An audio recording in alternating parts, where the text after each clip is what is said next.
You're grounded unless you apologize to your stepmom. My father barked in front of the entire family. Laughter swept the room. My cheeks burned, but I simply said, all right. The following morning, he sneered. Finally know your place.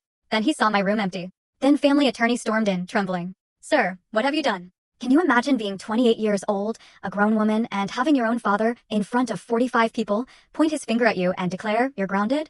He thought it was a joke, a petty humiliation. What he didn't know was that this one childish act would trigger the most expensive corporate disaster Seattle had ever seen, costing him absolutely everything he'd built. My name is Stephanie Young, and for 3 long years, I lived in my father Marcus's reconstructed family, occupying this bizarre space somewhere between an actual daughter and an unwanted tenant.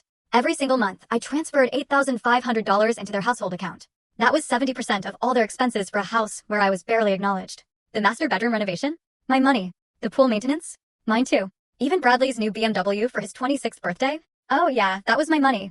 My father would wave his hand dismissively when business associates visited, saying, oh, Stephanie handles some IT tasks for the company. Some IT tasks? I had single-handedly pulled his entire company back from the brink of financial ruin by modernizing their entire digital infrastructure.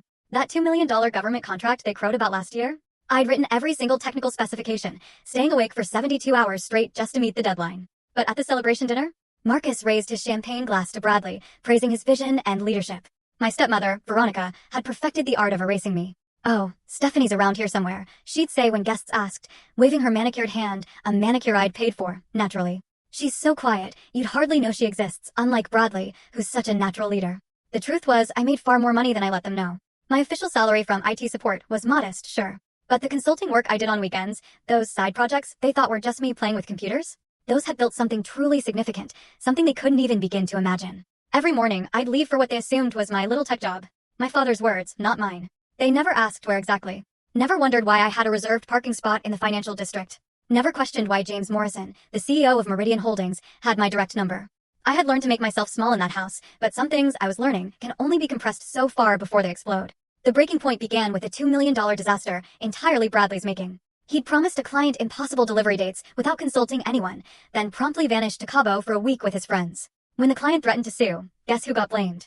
This is your fault, Stephanie. Marcus announced at dinner, his full story on the channel. Link below. Click now and watch what happened next.